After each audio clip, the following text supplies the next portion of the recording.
What's a people mover? In the lingo of the 70s, it's a sophisticated, expensive, computer-controlled vehicle that's been developed to transport people around congested downtowns.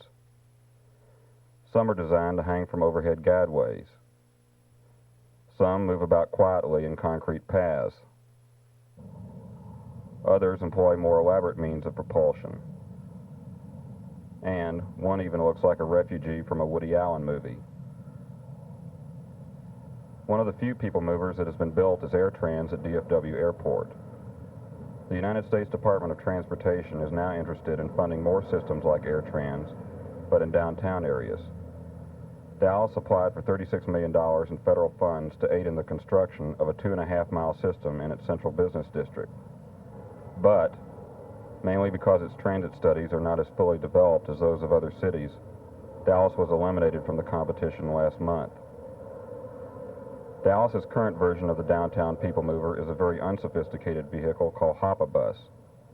Rod Kelly, director of the City of Dallas Office of Transportation Programs, explains the system. The Hop-A-Bus service is operating now between the hours of 9 and 3 p.m. Basically, from the east to the western end of the downtown area along Main Street. Makes a loop on either end, serving the Southland Center on the east and the courthouse on the west end. Right now, the ridership is approximately 1,300 passengers a day, with the heaviest demand occurring during the noon hour. When the City of Dallas received word that the downtown people mover system proposal had been rejected, there was a great deal of interest expressed by the council members to possible consideration of extending the Hop-A-Bus service. Right now, the Dallas Transit System Administration is looking at the possibilities of extending or establishing a north-south route. Hop-A-Bus, which began in March 1976, is a system which utilizes 5 19-passenger minibuses. These same vehicles were utilized in the highly unsuccessful Dial-A-Bus program in North Dallas in the summer and fall of 1975. The City Council mercifully terminated that idea after 5 months.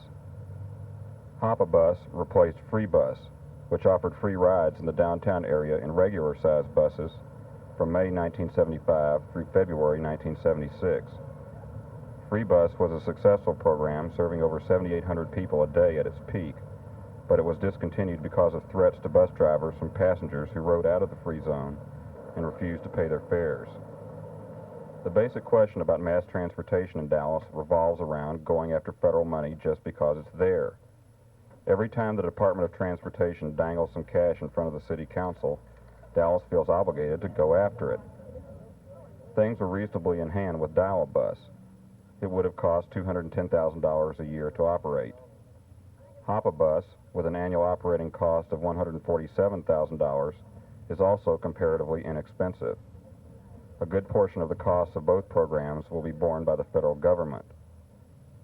But the people mover application indicated that things can get out of hand very easily. It was going to cost the city $9 million of its own money just to build it, and an additional $2.5 million each year to operate it.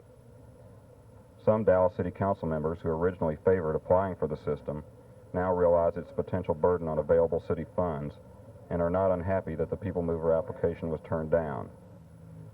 Somehow, that little bus just looks better and better.